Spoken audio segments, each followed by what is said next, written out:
Lakshmi Srinivas kitchen స్వాగతం అండి. ఇప్పుడు మీకు నేను బీరకాయ, ఇదిగోనండి బీరకాయ, పచ్చి శనగపప్పు వడియాలండి. ఇది నేను వడియాలు వీడియో కూడా స్టార్ట్ చేశాను. పచ్చి శనగపప్పు వడియాలు ఇవి. ఈ వడియాలు బీరకాయలో వేసి వండుతాను. సూపర్ ఉంటుందండి. చాలా చాలా టేస్టీగా ఉంటుంది. ఆయిల్ వేసుకొని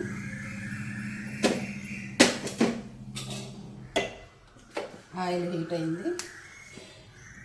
కొంచెం పసుపు,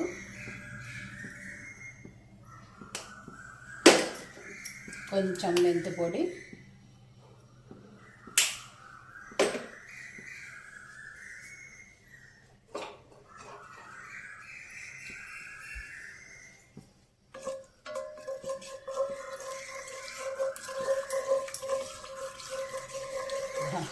సువాసన వస్తుందండి. మెంతి పొడి ఫ్లేవర్ అండి. మెంతి పొడి వేగింది కదా. మెంతి పొడి ఇందులోకి వెల్లుల్లిపాయ అండి. వెల్లుల్లిపాయలు ఒలుసుకొని చక్కగా ఒక్క పాయ రెండుగా కట్ చేసుకొని వేసుకోవాలి. ఒక రెమ్మ రెండుగా చీల్చుకొని, వెల్లుల్లిపాయలు ఎక్కువ వేసుకుంటే కూర టేస్ట్ అండి.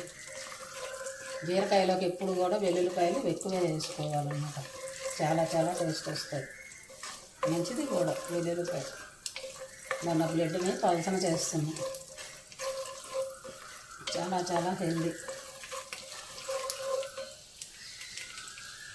ఇప్పుడు ఇందులోకి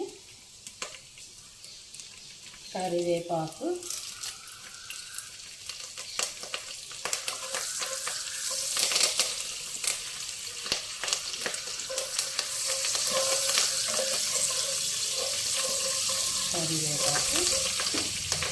ఉల్లిపాయ అండి.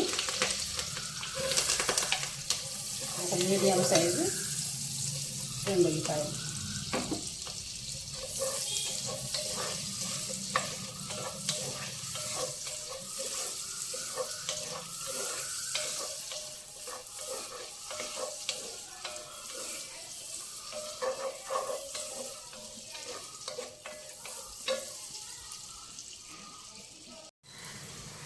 ఇదిగోనండి, ఉల్లిపాయ చక్కగా ఎర్రగా వేగిపోయింది.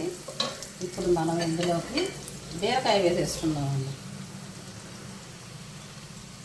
బీరకాయ వేసేసాను. బీరకాయ మనము ఏ కూర వండుకున్నా కాంబినేషన్గా కార్బోహైడ్రేట్స్, ప్రోటీను ఉండేలాగా చూసుకోండి. ఏ మీల్లోనైనా సరే, ఏ మీల్లోనైనా ప్రోటీను, కార్బోహైడ్రేట్స్ ఉండాలన్నమాట మనకి. ఇది బీరకాయ కార్బోహైడ్రేట్స్. మనం తినే అన్నం కూడా కార్బోహైడ్రేట్స్ అన్నమాట. ఇది అందులో మనం ప్రోటీన్ యాడ్ చేసుకోవాలి. ఎగ్ అయినా కానీ, పప్పు అయినా కానీ, ఏదైనా సరే మనం యాడ్ చేసుకోవాలన్నమాట. అలాగే ఇప్పుడు నేను ఈ మంచి రిచ్ ప్రోటీను శనగపప్పు వడియాలు. ఈ శనగపప్పు వడియాలు చక్కగా నూనెలో వేయించానన్నమాట. ముందుగా నూనెలో వేయించుకోవాలి. ఇది నూనెలో వేయించి ఇప్పుడు ఈ వడియాలు కూడా వేసేసుకున్నాం. ఇప్పుడు మనకి ప్రోటీన్ వచ్చేసింది, కార్బోహైడ్రేట్స్ కూడా వచ్చేసాయి. ఈ ప్రోటీన్ రిచ్ అన్నమాట. ప్రోటీన్ కోసమే మనం పెద్దవాళ్ళు మనకి అన్ని కూరలతో పాటుగా పప్పు కూడా ప్రిపేర్ చేసి పెట్టేవాళ్ళు అనమాట. మన ప్రతి మీల్లో కూడా అలా ఉండేలా చూసుకోవాలి. ఇవన్నీ డాక్టర్ లాగా నువ్వే చెప్పేస్తున్నావు అనుకోమాకండి. ఇది కొంచెం అనుభవంతో వచ్చినాయేవండి. ఇవన్నీ మా నానమ్మ, మా తాతగారు ఆయుర్వేదం డాక్టర్లు ఉండి, వాళ్ళ జీన్స్ నాలో ఎంతో కొంత ఉంటుంది. అవసరాన్ని బట్టి అవి బయటకు వస్తూ ఉంటాయి అన్నమాట. అవసరాన్ని బట్టి అవి బయటకు వస్తూ ఉంటాయి. ఆ జీన్స్ అనేది ఉంటుంది. వాళ్ళు ఆయుర్వేదం డాక్టర్లు అండి. చక్కగా ఆయుర్వేదం ఎవరో ఒకరు నేర్చుకుంటే బాగుండేది. అప్పట్లో ఎవరు నేర్చుకోలేదన్నమాట. ఇప్పుడంతా ఆయుర్వేదం మీదే డిపెండ్ అయి ఉంది. మనకు నేర్చుకొని ఉంటే ఎంత బాగుండేదో అనిపిస్తుంది.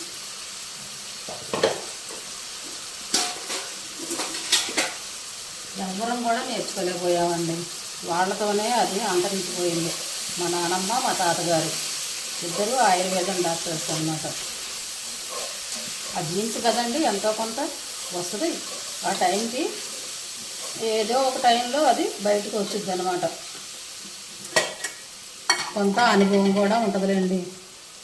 30 years ఇండస్ట్రీ అంటారు చూసారా, ఏదో సినిమాల్లోనూ అట్లాగా 40 years మరి వంటల్లో వస్తుంది. ఆ మాత్రం అనుభవం రాదండి.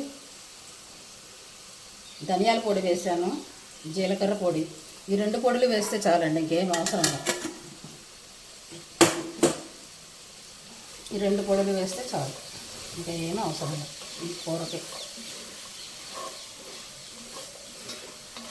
అన్నీ వేసాం కదా, ఇప్పుడు కొంచెం ఉప్పు వేసుకుందాం. ఉప్పు బీరకాయకి పెద్దగా ఉప్పు పట్టదండి, ఉప్పు చూసుకొని వేసుకోవాలి, ముందే ఎక్కువ వేసేసుకోకూడదు. మనం ఈ లోకంలో విద్యార్థులమేనండి, మనకు తెలిసింది గోరంతే, ఇంకా కొండంత ఉందన్నమాట మనం నేర్చుకోవాల్సింది. ఆ కొండంతా ఎప్పుడు నేర్చుకుంటామండి? మనం గోరంత నేర్చుకునే టైంలోపే మనం వెళ్ళిపోతాం, ఈ లోకం వదిలేసి వెళ్ళిపోవాల్సి వస్తుంది. కనుక మనం ఎప్పుడు విద్యార్థులమే, మనకు అన్నీ తెలుసు అనుకోకూడదు అనమాట. ఎవరు చెప్పినా మంచి విషయాలు ఎవరు చెప్పినా నేర్చుకోవాలి. చిన్నవాళ్ళు చెప్పారా, పెద్దవాళ్ళు చెప్పారా, పనివాళ్ళు చెప్పారా అని ఉండకూడదు. మంచి ఎవరి దగ్గర వేయించైనా నేర్చుకోవచ్చు, చెడు అనేది నేర్చుకోకూడదు అన్నమాట.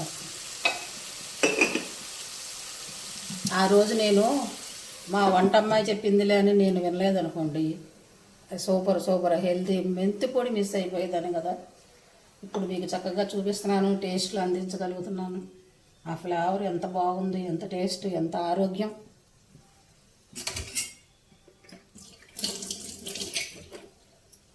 అలాగా మంచి ఎవరు చెప్పినా తీసుకోవాలండి. మూత పెట్టాను కదా, కొంచెం మగ్గాలి. సూపర్ అండి, సూపర్ అరోమా వస్తుంది కర్రీ. కొంచెం సిమ్లోనే నిదానంగా ఉడికితే ఆ బీరకాయలో నీరు చక్కగా వడియాలకు పట్టి వడియాలు మెత్తబడి మంచి టేస్ట్ వస్తుంది అనమాట. మొత్తం అయ్యాక మళ్ళీ మీకు చూపిస్తా. అయిపోయినట్టండి, అన్నీ వేసేసాను. ఇదిగోనండి బీరకాయ, శనగపప్పు, పచ్చి శనగపప్పు వడియాలండి ఇవి. బీరకాయ, పచ్చి శనగపప్పు వడియాలు కూర అండి. సూపర్ కర్రీ, టేస్టీ కర్రీ, అదిరిపోయే కర్రీ అండి. చాలా టేస్టీగా ఉంటుంది. బీరకాయ, శనగపప్పు వడియాల కర్రీ. నచ్చితే మీరు కూడా ఇలా చేసుకోండి. Thank you.